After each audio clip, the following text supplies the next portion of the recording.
Bonjour à toutes, bonjour à tous, mesdames et messieurs, chers amis téléspectateurs de Eden TV, auditeurs de Diaspora FM. Bienvenue sur ce nouveau numéro de votre émission, l'entretien du dimanche. C'est désormais une tradition pour vous et nous d'être connectés les dimanches pour discuter justement avec un invité sur un thème précis ou même sur plusieurs sujets de l'actualité. Il a rompu le silence il y a une semaine exactement sur un plateau de la place. Visiblement, il n'est pas allé dans certains détails. Nous avons, nous autres, sur l'entretien du dimanche, poussé notre curiosité. Nous sommes allés le chercher pour comprendre un certain nombre de ses positions sur l'arène politique nationale. Avec Constantin Amoussou, puisque c'est de lui qu'il s'agit, c'est lui notre invité ce dimanche.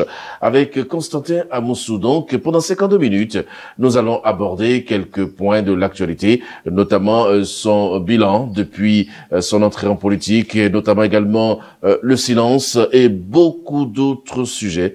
Restez donc connectés. Constantin Amoussou, bonjour. Bonjour, donc là, Mabalo. Bonjour, chers téléspectateurs de Eden TV. Bonjour, chers auditeurs de Diaspora. C'est un plaisir pour moi d'être en votre compagnie ce dimanche. Voilà, c'était un plaisir partagé, Constantin.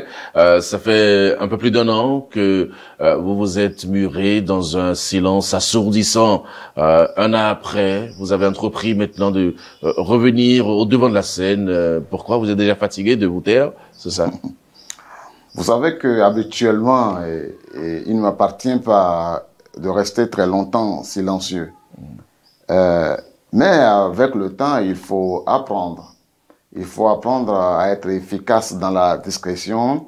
Et c'est déjà même l'une des choses essentielles que j'ai apprises de mon parcours politique, de mon parcours de militant. Un silence, il peut avoir plusieurs sens. Le mien, tout particulièrement, n'était pas un silence inactif. C'est-à-dire que pendant que vous étiez calme, vous travailliez, c'est ça? Nous avons beaucoup travaillé. J'ai travaillé de façon assez assidue avec des hommes et des femmes, des partis politiques soutenant le chef de l'État, mais plus singulièrement des hommes et des femmes qui ont travaillé avec moi depuis de longues années, de très longues années, et qui, en toute fidélité avec moi, ont continué de cultiver le terrain politique, de réfléchir, de méditer, de travailler.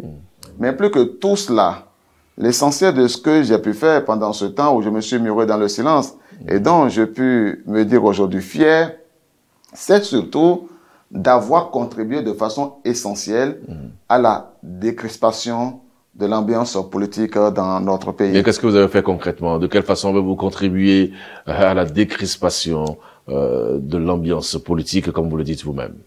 Oui, j'ai contribué à la décrispation de l'ambiance politique, notamment en échangeant, en travaillant avec des jeunes, des femmes, des acteurs politiques qui, hier, ne se parlaient pas, de sorte à favoriser la mise en contact et à laisser espérer la possibilité de recréer le vouloir vivre ensemble qui est le socle des nations.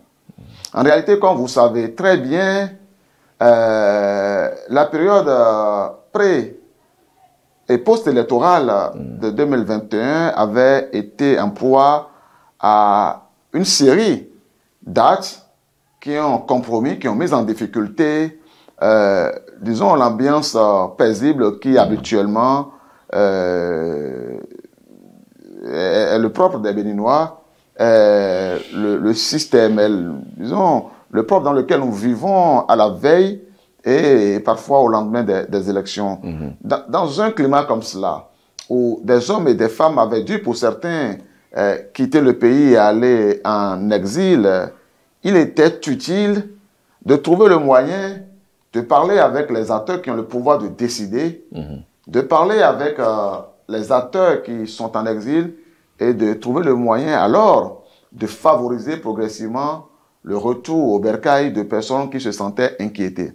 C'est ainsi que des jeunes leaders, en particulier de l'opposition, ont pu me contacter, ou alors c'est moi qui les contactais, et nous avons travaillé sereinement, diplomatiquement, dans l'ombre, pour s'assurer qu'il n'y aura pas de chasse aux sorcières et qu'en dépit de tout ce que la République pouvait avoir à leur reprocher, et dans l'intérêt de construire la paix, il faut que ces personnes puissent rentrer dans leur pays, vaquer à leurs activités, voir leurs parents. Vous voulez nous dire que vous avez été artisan de la libération de certains détenus ou du retour au pays de certains exilés? Si oui, donnez-nous quelques exemples, Monsieur Amoussou Constantin. Non, je pense que ce que je fais déjà en exprimant en haute voix et à travers les médias, ce genre d'action dans lequel j'ai été impliqué, dans lequel je me suis dévoué totalement, était déjà au-delà de ce que je m'imposais comme principe, à savoir ne pas avoir à crier sur tous les toits ce que nous avions été capables de faire. Ce qui est essentiel. Vous voulez nous dire que vous n'allez nous donner aucun exemple, je ne vais pas vous ne donnerez aucun nom, c'est ça? Mais si vous observez très bien, oui. Il y a des zones du pays qui, par le passé, étaient ce que je pourrais appeler comme une chaudière. Je dis le passé, je voudrais parler d'un passé récent. Tant ces zones se sont présentées, se sont extériorisées comme les points de tension les plus chauds du pays en période électorale. Quand je dis période électorale, je parle de la période avant, pendant et après. Le centre du Bénin? Le centre du Bénin, par exemple. Oui. Mais vous allez vous apercevoir que, si vous suivez très bien la scène politique, ce centre du Bénin est en train de se métamorphoser, complètement métamorphosé, que des acteurs les plus en vue, autant les jeunes que des acteurs de génération, disons, d'avant-garde, se sont tous apaisés, ont eu des démarches en direction du pouvoir ou des pouvoirs publics et sont même en train de contribuer, organiser eux-mêmes au sein des différents partis politiques, que ce soit des partis de l'opposition ou des partis de la mouvance, pour participer aux élections législatives à venir, convaincus que c'est seulement dans la paix et par la voie de choix, pas la voie des unes, des choix des candidats aux différents postes et en particulier pour les élections qui restent à venir, et les élections ça vient tout le temps, que l'on peut construire un État démocratique, que nous pouvons, oui, et ça arrive dans tous les États, d'avoir des différends, d'avoir des points de mésentente, d'avoir des conflits, d'avoir des litiges sur la scène publique. D'ailleurs, la vie en société, par nature, est régie par les conflits. Et les conflits en société sont dus au fait que nous ne sommes pas toujours venus des mêmes sources, des mêmes racines, et nous n'avons pas toujours les mêmes intérêts, ou parfois, même lorsque nous avons des mêmes intérêts, ils s'entrechoquent. Les uns voulant assumer les leurs au détriment des autres. D'accord. Bah, et dans ce genre de schéma qui appelle des affrontements, et parfois, il faut pouvoir toujours trouver le juste milieu pour que les affrontements, plutôt que d'être des affrontements d'idées, ne deviennent des affrontements physiques violents. Donc vous avez réussi à faire ça, c'est ça? Vous avez réussi à planir la difficulté. J'examine le champ politique aujourd'hui tel qu'il se présente. Je suis quelque peu fier parce que j'ai réussi effectivement à faire en sorte que, même si des élections se tenaient demain dans notre pays, et je l'espère très fortement, il n'est pas probable que nous ayons eu les tensions fortes que nous avions eues par le passé. Qu'est-ce qui vous le fait dire? Nous ne sommes pas encore... déjà, nous sommes à quelques mois des législatives. Peut-être qu'il y aura des exclusions encore. Peut-être que des gens vont se sentir marginalisés et vont devoir réagir comme par le passé. Personne n'en sait rien, Monsieur Amoussou. Oui, vous savez, je ne suis pas un devin non plus. Et je ne viens pas lancer de façon apodictique que je tiens de telles vérités qu'il n'est pas possible que quelques petits points de mésentente surgissent à l'occasion des élections, sachant par ailleurs que les élections, c'est un moment de volonté de contrôle, disons, de la vie politique, et que toutes les formations politiques, par nature, par définition, sont nées pour conquérir, exercer et même conserver le pouvoir politique. À partir de ce moment, les intérêts des partis politiques vont forcément s'entrechoquer. Mais cet entrechoquement, j'ai espoir aujourd'hui, et je peux le parier, que cela se gérera de meilleure façon. Et que les élections qui arrivent, j'en ai la certitude, seront le plus inclusives possible, que les acteurs qui le désirent, qui travaillent, qui auront aussi appris de leurs erreurs par le passé, parviendront à prendre des dossiers qui retiendront l'attention des institutions qui sont chargées d'arbitrer sur la qualification des dossiers de candidature pour les élections. Et donc, je n'ai pas de doute sur ce que ces élections seront l'occasion d'une fête politique, d'une fête électorale. Parce que les Béninois, même en étant en désaccord, échangeront les idées, continueront de se parler, feront valoir leur droit de vote et nous allons construire un Parlement que j'espère des plus beaux, qui soit encore l'un des moments forts dans la construction de l'histoire politique démocratique de notre pays. D'accord, nous l'espérons avec vous, Monsieur Constantin Amoussou. Il y a quelques années, alors que personne ne s'y attendait, alors que vous nous aviez habitués à des attaques contre le régime du président Patrice Talon, alors même que vous aviez été le seul acteur politique à avoir fait le tour du Bénin à moto, avec les risques et conséquences que cela entraîne, eh bien, personne ne s'y attendait. Constantin Amoussou, vous avez, après une visite au président de la Cour constitutionnelle, déclaré officiellement votre ralliement au pouvoir du président Patrice Talon, donc à la rupture. Quelques années après, lorsqu'on fait le bilan, est-ce que vous ne regrettez pas d'avoir fait cette option? Merci. Je suis plutôt très heureux d'avoir fait cette option, non pas pour moi, non pas pour mes petits intérêts, non pas pour ma famille, parce que comme vous pouvez le remarquer, durant ces années, ça fait un peu plus de 2 maintenant, je n'ai ni souhaité, ni accepté, ni demandé le moindre poste de nomination comme la rétribution de ce qui aura été mon ralliement au pouvoir. Nous n'en savons rien, nous autres. Peut-être que vous l'avez fait, vous n'avez pas obtenu. C'est jamais. Je dis publiquement que je ne l'ai pas fait. Et personne ne vous a rien proposé? J'y viens. Non seulement je n'ai rien demandé, mais plus encore, j'ai eu des propositions auxquelles j'ai opposé un refus ferme et catégorique. Pourquoi? C'est mon choix. Parce que je considère que lorsque vous arrivez en politique comme cela à opérer un choix de revirement par rapport à ce qui était votre ligne, chacun s'attend à ce que cela soit le fruit de deal que vous avez opéré avec le pouvoir. Donc les gens s'attendent forcément que dans les jours, les semaines, les mois qui viennent, que l'on vous voit bombarder à un poste et que l'on dise on avait compris pourquoi il a fait cela. Je voulais qu'il soit clair que mon message ne soit pas brouillé, qu'il soit clair que mon ralliement ne l'était pas tant pour ma personne, mais visait surtout à devenir un acteur qui contribue à la construction du Bénin et à l'apaisement, à la décrispation des tensions sociales qui étaient palpables dans le pays. Oui, mais pour participer à la construction, comme vous dites, Monsieur Constantin Amoussou, encore faudrait-il ne pas être partisan. Vous auriez pu prendre votre bâton de pèlerin en tant que citoyen béninois pour faire ce que vous prétendez avoir fait. Vous n'avez pas besoin forcément de faire un ralliement à un pouvoir ou de maintenir une position contraire. Vous savez, c'était la leçon que j'ai tirée de mon parcours de militant. De militants, non pas seulement politiques, de militants engagés, de militants citoyens, d'activistes des causes sociales et des causes de justice.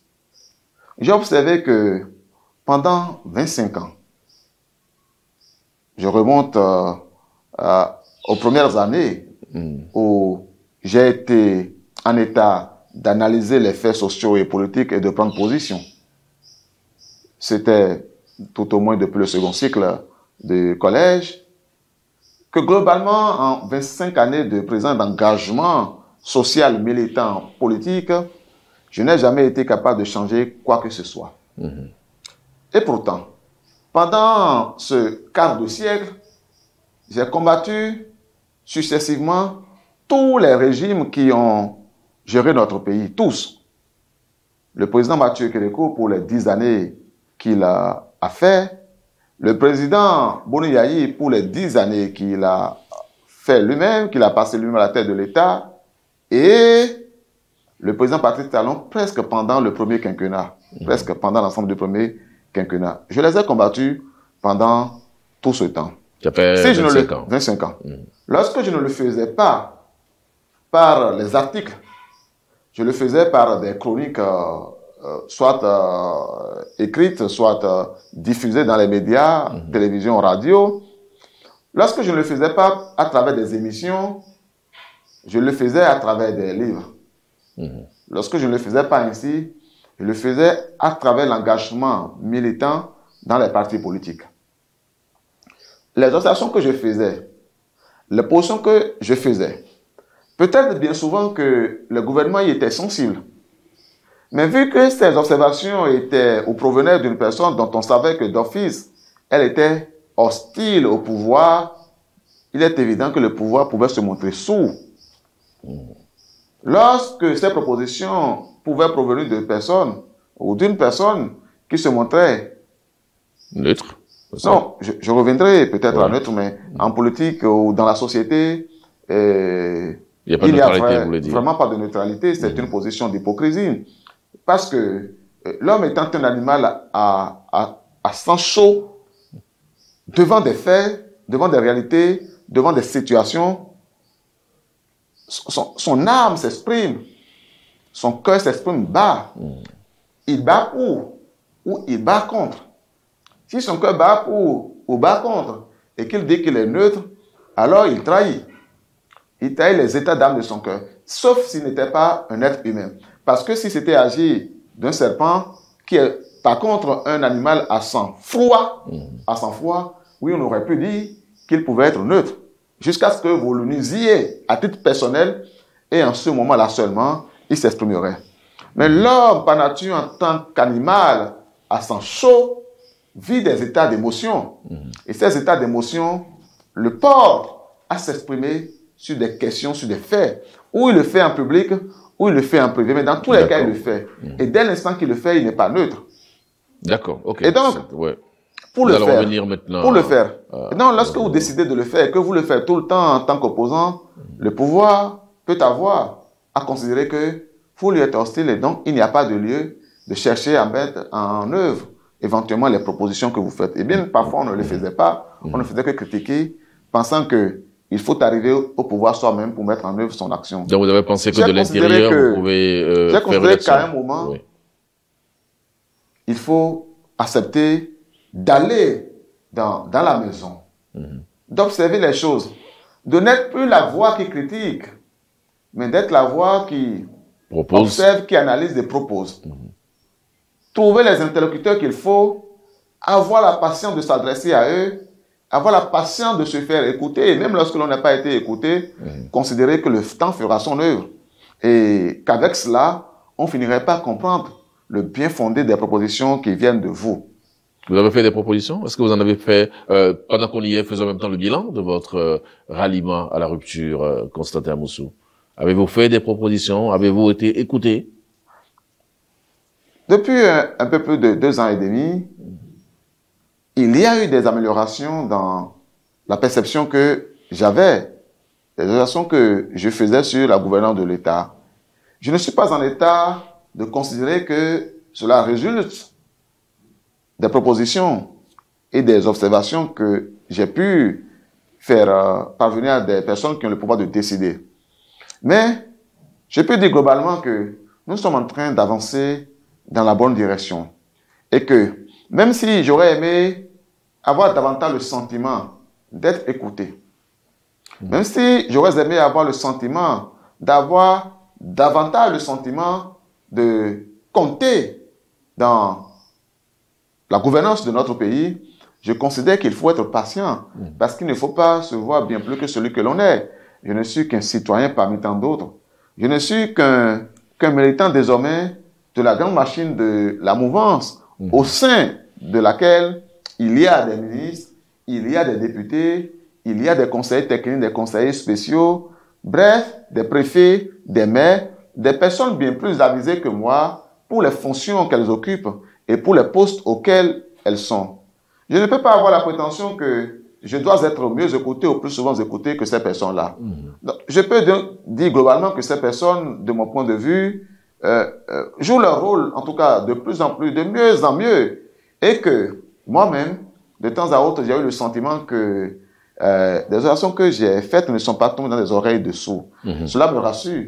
Même si, comme j'ai pu dire au départ, j'aurais souhaité d'avoir été, en tout cas, d'avoir une meilleure audience, oui, dans les résultats que j'observe de temps à autre. Alors, pour justifier votre ralliement à la rupture, nos souvenirs, aussi lointains qu'ils puissent paraître, nous ramènent à un poste où vous présentiez des excuses à vos amis de la rupture que vous auriez écorché entre-temps. Je veux nommer Joseph Diogbenou, le président de l'UP Le Renouveau, et Monsieur Luc Atropo. Quels sont vos rapports aujourd'hui avec ces personnalités de la rupture? Merci. Ces personnalités de la rupture, comme d'autres, sont de très, très, très bons amis à moi. Notre amitié est demeurée intacte, forte, solide, ou dois-je dire, elle est plus solide que jamais. Je peux raconter une petite anecdote au sujet de Joseph Diogbenou. Vous savez, Joseph Diogbenou avait déjà été le parrain du gouvernement des jeunes du Bénin que je dirigeais.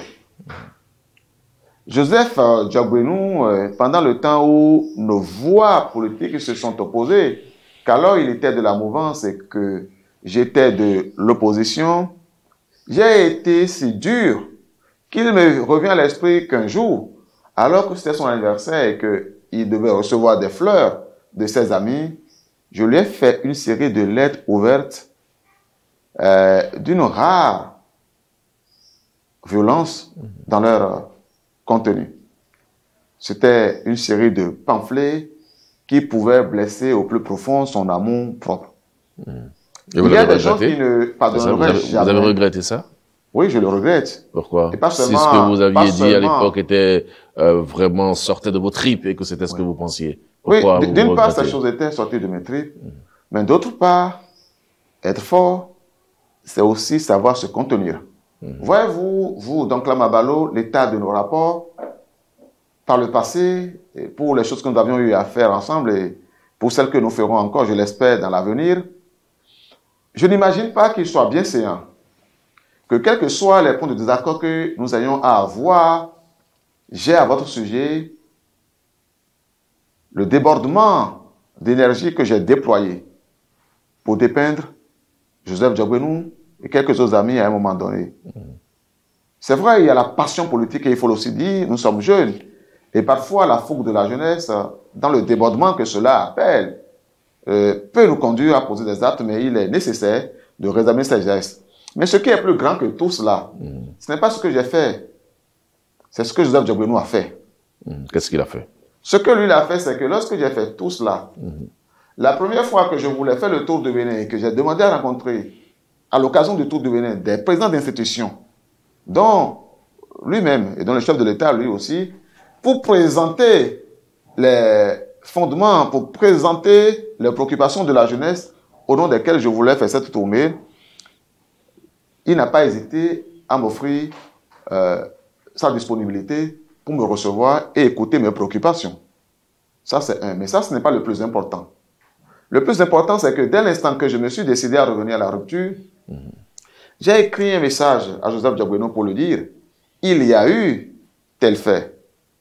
J'ai décidé, après réflexion, de revenir à la maison de rupture, je voulais que vous soyez informés. Il dit, très bien, passe me voir à la résidence vendredi. Je débarque chez lui vendredi et je découvre en débarquant chez lui, je me suis rappelé en débarquant chez lui que ce vendredi, c'était un 20 mars et que le 20 mars, justement, c'est son anniversaire. Ce jour, 20 mars 2019, son jour d'anniversaire, j'ai été son unique et exclusif invité. Nous sommes restés des heures à discuter et j'ai considéré que pour une personne qui était disposée comme cela à passer en un tour de main, un coup de balai sur des faits, sur des moments aussi graves, qui nous ont opposés, une personne comme cela qui continuait de partager mes ouvrages. Diogbenou avait acheté une centaine d'exemplaires de mon ouvrage, La liberté de mourir debout. Et pendant que de façon acharnée, j'étais en train de militer en opposition au régime dont il était l'un des piliers, il continuait d'offrir mon ouvrage à des gens. Il était d'ailleurs le préfacier de l'ouvrage. Il continuait de l'offrir à des gens. Ensuite, Il m'a rappelé, et j'en ai tiré une leçon de sagesse, que quel que soit ce qui nous opposait, ce qui pouvait nous opposer, j'avais le devoir de me rappeler que j'avais accès à sa chambre à coucher et qu'en conséquence, je devrais avoir de la retenue. Et cela est vrai.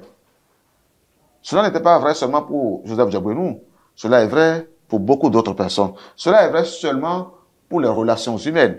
Et je considère qu'il est temps pour moi de faire la paix avec toutes les personnes, tous les amis avec qui j'ai eu des ennuis, des désaccords pour des questions politiques. J'ai d'ailleurs fait la paix avec tout le monde, autant ceux de l'opposition que ceux de la mouvance. Et c'est pour cela que Diabouyou et moi sommes et resteront de très bons amis, par-delà les choix politiques des uns et des autres. Alors, ça veut dire que vous avez fait... Pour Luc Atropo. Oui, Pareillement oui. pour Luc Atropo. Pour M. Atropo, oui, rapidement. Oui, parce que Luc Atropo a fait énormément d'efforts pour que j'arrive à la mouvance. Et même si tout le monde ne le sait pas, Luc Atropo est la personne par qui mon retour à la mouvance a été effectif. C'est lui qui a été constamment à la cuisine, demandant, exigeant, sollicitant, suppléant. Et pendant que j'ai résisté de façon constante, nous étions arrivés à un moment où, à l'analyse des faits, j'avais compris que c'est lui qui avait raison. Alors j'ai été le voir, je l'ai appelé du coup, il m'a donné rendez-vous, j'ai été le voir, et il a été particulièrement ravi à l'idée que je comprenne ce à quoi il m'appelle, non pas de renoncer ni à mes valeurs, ni à mes convictions, mais de m'en servir non plus comme des points de combat contre le pouvoir, mais des points de contribution pour améliorer ce que je souhaiterais voir améliorer. Ce sont donc des gens qui ont été constamment des amis, même dans les temps chauds, et plus encore quand je suis arrivé à la rupture, et je considère que c'est des personnes avec lesquelles mes rapports vont demeurer éternellement de très bons rapports. Donc, vous disiez tout à l'heure que vous essayez de faire la paix avec ceux avec qui vous avez quelques conflits d'intérêts ou conflits d'opinion politique. Est-ce que ça veut dire que vous avez fait la paix aussi avec Sébastien Javon? Vous avez fait la paix avec Komi Kouché? Vous avez fait la paix avec les Soglo? Parce que à un moment donné, vous avez été en atome crochu avec ces personnalités-là. C'est vrai. Déjà, pour les personnes que vous avez citées, nous n'avons eu aucun différend, outre le fait que je ne suis plus dans la même paroisse politique ou le même champ politique. C'est indifférent. Vous ne voyez plus les choses de la même façon. Soit. Mais ce n'est pas un litige. On peut dire que nous avons des divergences de vues, des divergences de position sur la scène publique. Mais d'une part, je n'ai jamais eu une attaque contre n'importe laquelle de ces personnes, et il m'est arrivé de temps à autre que je parle avec quelques-unes d'entre elles pour leur dire mes amitiés, et parfois même souhaiter qu'elles mettent la balle à terre pour venir comme moi, et mieux que moi, parce que plus encore que moi, elles sont qualifiées pour contribuer à la construction d'un état de paix. Donc pour moi, je n'ai pas de conflit avec la famille Soglo. Je pense que si Léadi Soglo et moi avions l'occasion de nous voir, nous nous saluerions chaleureusement. Je pense que c'est pareil avec Komi Kouché. Je pense que ça doit être pareil avec M. Sébastien Adjavon, que je n'ai pas rappelé, c'est vrai, depuis un très bon moment, pour ne pas non plus donner le sentiment que je voulais, en tout cas pour ne pas le mettre mal à l'aise, mais je considère que Sébastien Adjavon est un grand homme, qu'il apprécie les situations et qu'il considère que ce que je fais est quelque chose de grand dans l'intérêt de notre pays. Ben, ce qu'on n'oublie pas non plus, Monsieur Constantin Moussou, c'est que vous avez beaucoup travaillé avec les jeunes de l'opposition. Vous avez même, à un moment donné, été le porte-parole du Pujot. Qu'en est-il aujourd'hui? Qu'est-ce que le Pujot est devenu? Quels sont vos rapports avec les jeunes opposants qui sont restés opposants? Merci. Oui, dans les moments forts de mon opposition au régime de Patrice Talon, du président de la République, nous avons mis sur pied cette machine de la jeunesse, le pôle unifié des jeunes de l'opposition, en abrégé Pujot, dont j'ai été le porte-parole. J'ai toujours, de toute ma vie, travaillé à être le plus possible un unificateur. Et lorsque je me suis retrouvé à la mouvance, j'ai pensé que mieux alors que par le passé, j'avais le devoir de constituer un pont entre les jeunes de la mouvance et ceux de l'opposition. Parce que la vérité, comme le disait déjà Barack Obama, ce qui nous oppose sera toujours plus faible que ce qui nous unit. Ce qui, donc, en revanche, nous unit sera toujours plus fort que ce qui nous oppose. Ouais. Et parce que c'est ainsi, je considère qu'il faut continuer de parler avec les jeunes de tous les bords politiques. C'est en le faisant que j'ai réussi à faire en sorte qu'un bon nombre d'entre eux ont compris ce que j'avais compris avant eux et se sont fixés, même avant moi, dans des partis politiques de la mouvance. Vous voulez dire que le Pujo est totalement démantelé aujourd'hui. Beaucoup de jeunes ont rejoint la rivière, c'est ça? Faut-il entendre sous la forme rivière? Parce qu'à travers la métaphore rivière, il y a l'esprit d'un endroit où l'on va se ravitailler, d'un endroit où l'on va pêcher. D'un endroit où on a également la paix, la quiétude, la fraîcheur, pourquoi pas? La paix fait partie des besoins fondamentaux de l'homme. La paix du cœur. La paix, la sérénité, la capacité d'aller et de venir en n'étant pas inquiet fait partie des désirs de l'homme qui rentrent dans la grande famille de ce que j'appelais le système de bonheur. Et je peux considérer que en contribuant à faire ramener nombre de nos compatriotes qui, de leurs prophètes, se sont mis en clandestinité dans le pays, j'aurais contribué aussi à faire rentrer un peu de paix dans leur maison, dans leur ménage, dans leur foyer. La paix, c'est aussi de ne pas être si inquiet soi-même de ce qui pourrait advenir que l'on se refuse à mener des activités génératrices de revenus. Parce que parfois, ce qui arrive aux jeunes de l'opposition, ce n'est même pas que forcément la mouvance ou le pouvoir leur fasse quoi que ce soit. C'est que par peur de représailles, eux-mêmes n'osent pas entreprendre des activités économiques. Parce qu'ils se disent, est-ce que les impôts ne viendront pas? Ils se disent, ils n'attendent pas de voir cela se vérifier. Est-ce que les impôts ne me tomberont pas les dessus? Est-ce que je parviendrai à vendre? Est-ce que j'aurai de la clientèle? Est-ce que l'État acceptera d'acheter auprès de moi? Cette peur qui inhibe l'initiative peut détruire beaucoup de choses dans le potentiel de la jeunesse. De la position qui est la mienne aujourd'hui et de ce que j'expérimente, je pense que chaque jeune doit oser, quelle que soit sa posture politique, entreprendre dans le champ de sa compétence, de sa passion ou des opportunités qui se présentent à lui. Parce que la vérité, chaque expérience vaut la peine d'être faite. Elle vous construit. Et il n'y a rien de si mauvais que vous n'en tiriez rien du tout. Mais il y a beaucoup de jeunes de l'opposition qui ne vous comprennent pas, Constantin Amoussou, qui se posent des questions sur votre destination actuelle et qui ne comprennent pas que vous preniez le contre-pied total de ce que vous avez pu dire au moment où vous étiez avec eux. Vous avez des retours comme ça, non? Oui, certains l'entendent ainsi. Mais certains l'écrivent aussi. Ils l'écrivent, oui. Mais c'est parce qu'ils ne m'écoutent pas suffisamment. J'ai dit une chose que je vais répéter.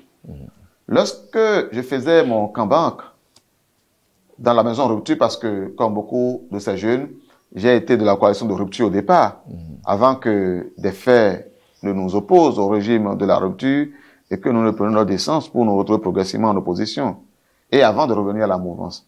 Et donc, avant mon camp-banque, à l'occasion de mon camp-banque dans la Rupture, j'ai rappelé que ce qui m'importait, ce n'était plus à courir après ce qui ne marche pas. Parce qu'en vérité, dans tout ce qui est initiative humaine, il y a ce qui est beau et il y a ce qui est mal. Il y a ce qui réussit, il y a ce qui échoue.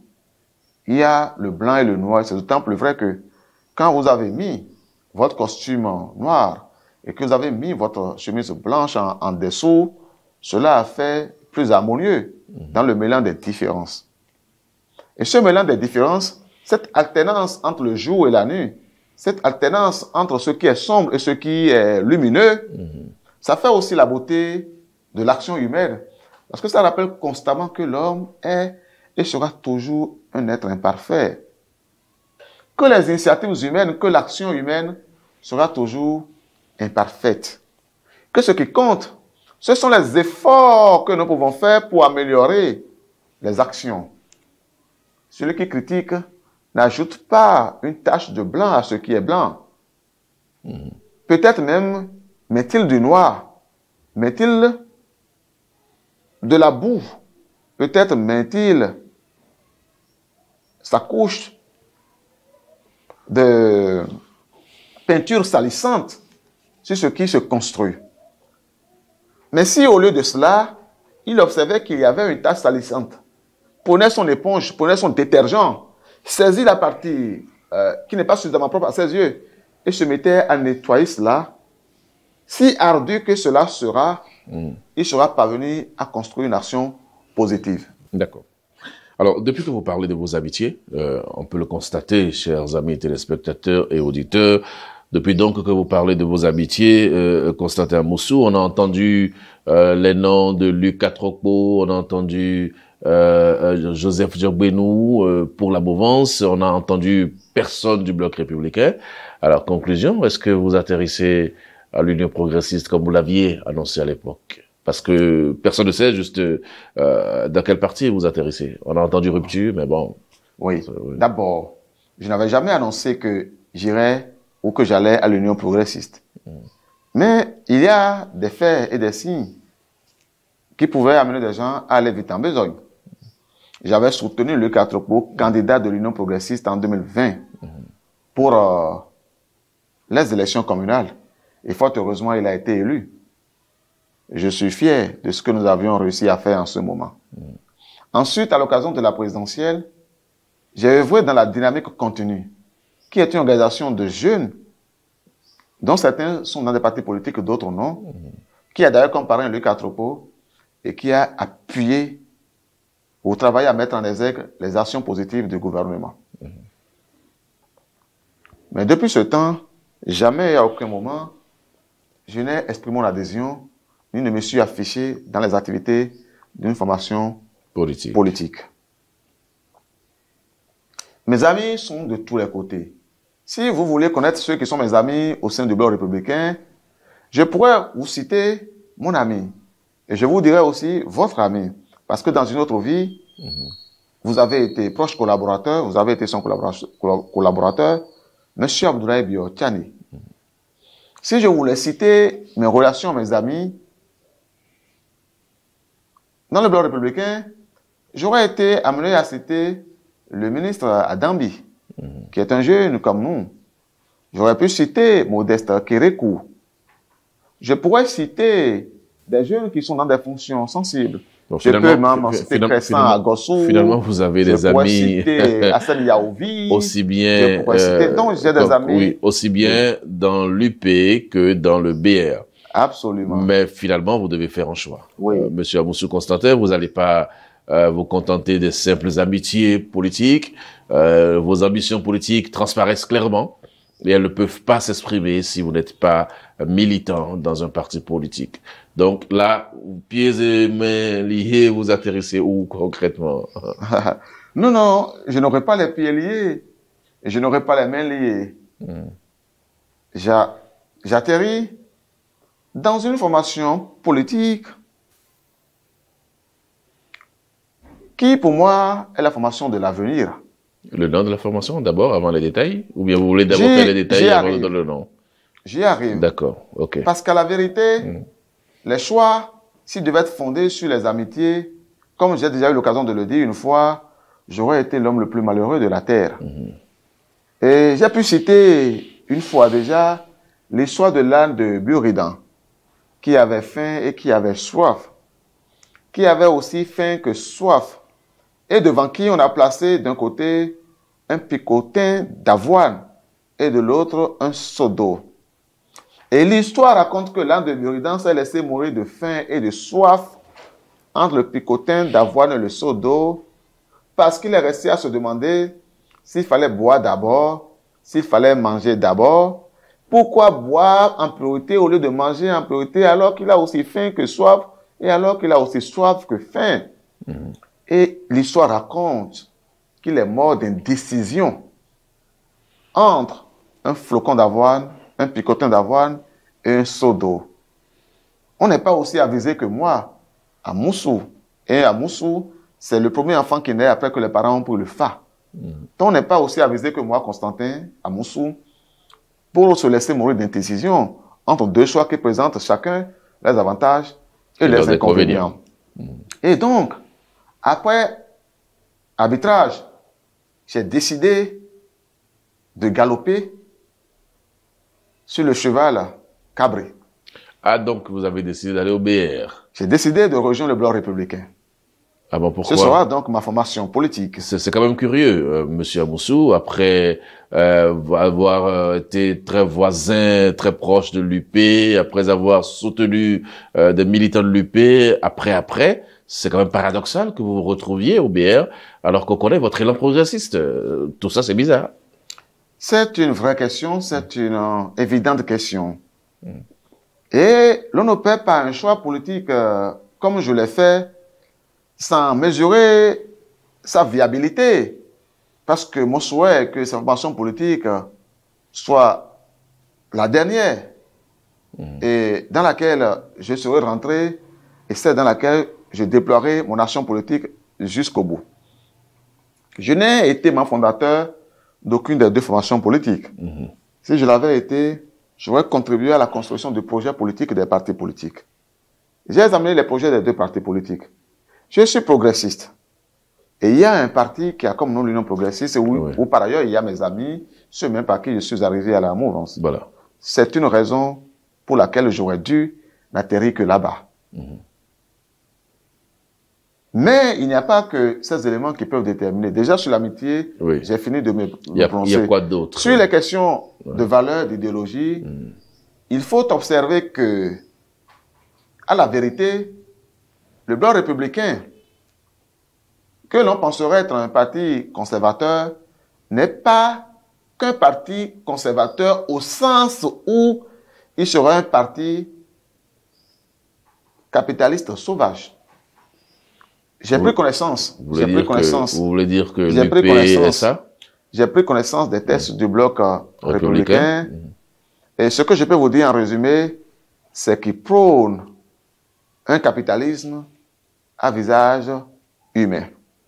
Il est présent sur les valeurs sociales, autant qu'il porte et croit dans le libéralisme.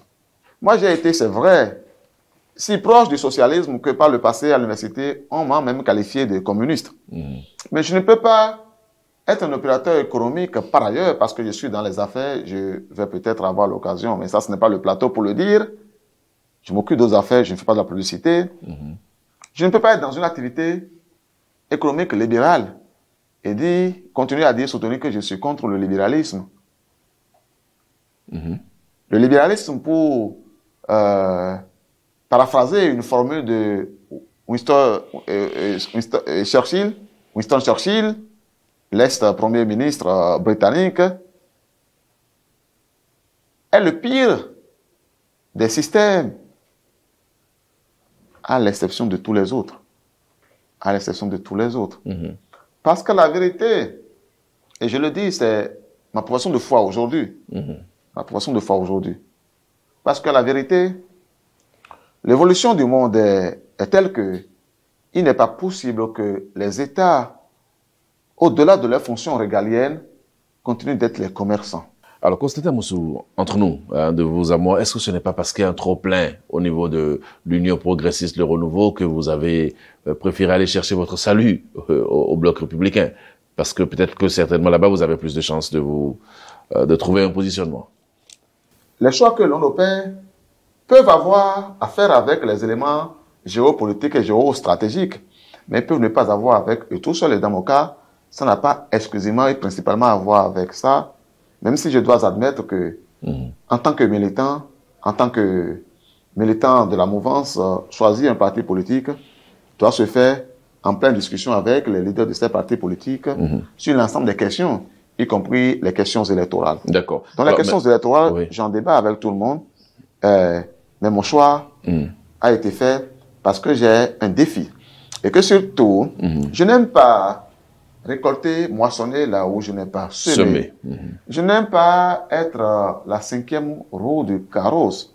Je n'aime pas avoir dans le sentiment que je suis arrivé dans une maison où tout était si parfait qu'il n'était pas nécessaire que j'apporte ma propre contribution.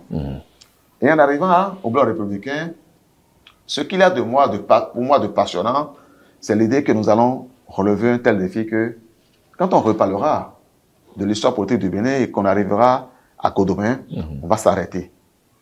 Et on va dire qu'il s'est passé quelque chose en 2021. Donc c'est le bloc républicain qui vous présente aux élections législatives, c'est ça? Vous savez, pour être candidat à des élections, il ne s'agit pas que de le vouloir dans un parti politique. Il faut que le parti analyse votre dossier. Oui, mais vous le voulez quand même. Non seulement je le veux, j'ai transmis mon dossier au parti à cet effet. Ok. Le parti les examinera et décidera si je mérite mieux que les autres concurrents parce que le nombre de places est limité pour être positionné et pour être éligible. Et quoi qu'il en soit, sachez-le, l'appartenance à un parti politique ne se fait pas, ou l'adhésion ne se fait pas uniquement parce que l'on veut être candidat aux élections immédiates. Elle continue, elle se poursuit, elle s'extériorise de plusieurs autres façons.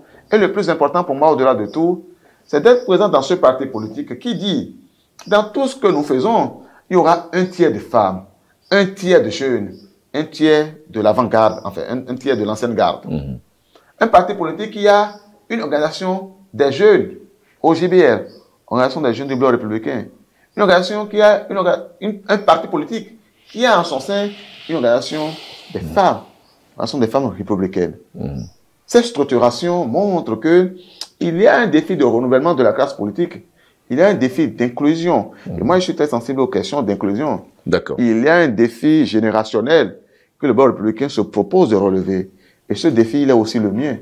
Par conséquent, je pense que j'ai toutes les raisons du monde d'aller à ce parti politique et de travailler aux côtés des jeunes de ma génération.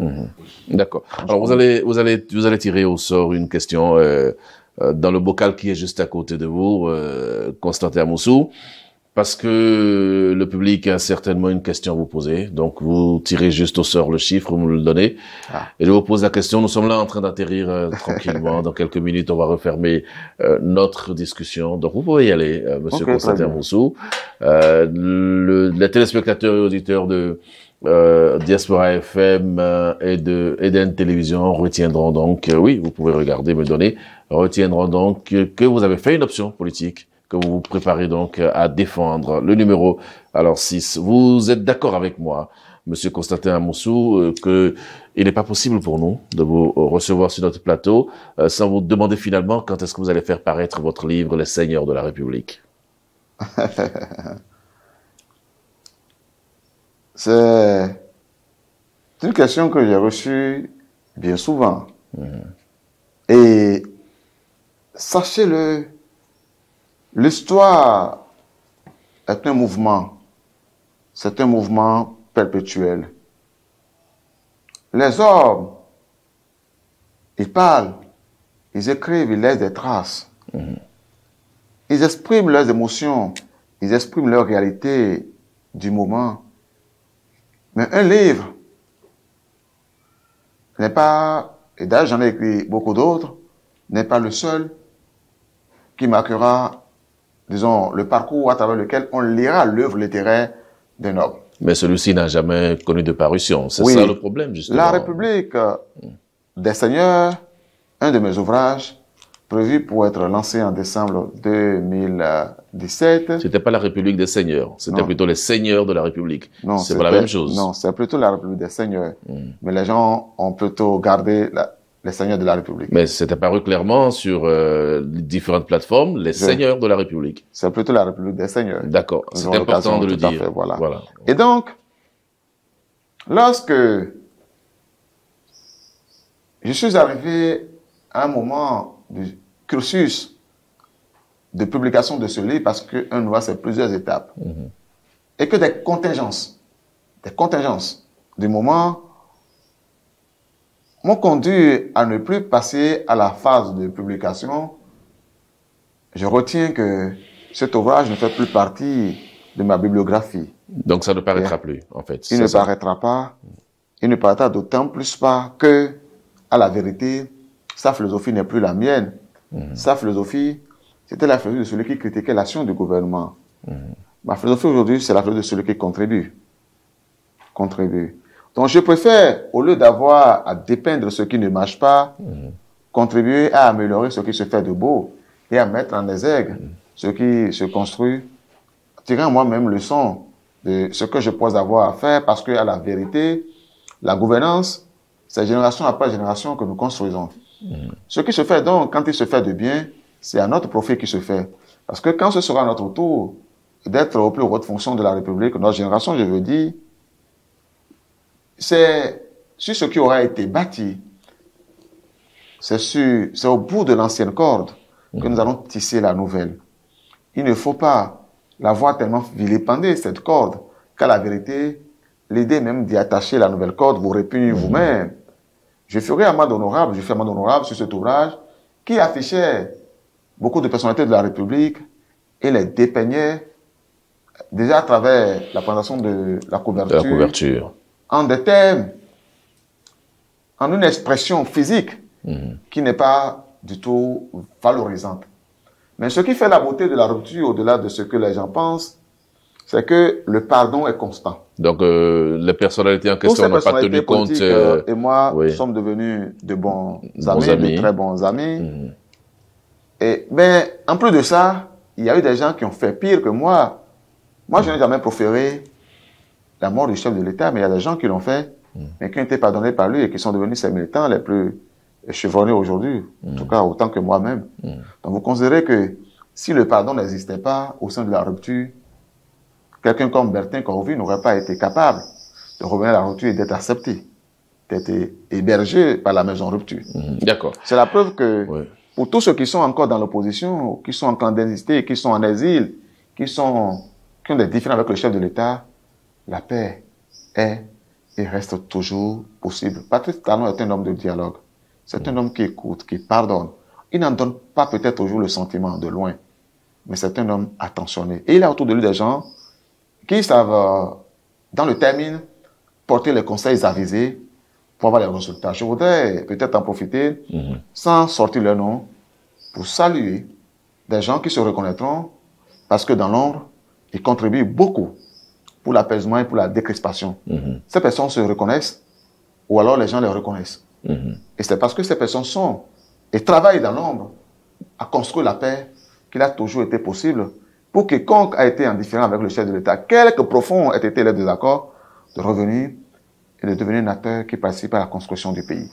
J'ai tellement de questions à vous poser, Constantin Amoussou. Malheureusement, je n'ai que 52 minutes et il se fait que les 52 minutes sont en train de s'achever là. On n'a plus qu'une minute et je vous propose de prendre la minute pour conclure l'entretien. Merci à vous. Je voudrais remercier Eden TV pour sa disponibilité à me recevoir. Remercier Diaspora Radio, remercier vos auditeurs, vos téléspectateurs, vous remercier vous-même pour votre disponibilité et dire à l'endroit de nos compatriotes, de mes militants, de mes amis, que je suis de retour. Que Constantin Amoussou est de retour, qu'il sort de l'hibernation et que quand un animal politique aussi remuant que moi sort d'hibernation, il est évident que la forêt va remuer. Elle va remuer. Merci. Merci beaucoup, Constantin Amoussou. Nous allons vous observer, voir à quel point la forêt va s'embraser comme vous l'annoncez là. Et mesdames et messieurs, chers amis téléspectateurs, chers amis auditeurs, vous avez certainement retenu l'essentiel de notre entretien avec Constantin Amoussou.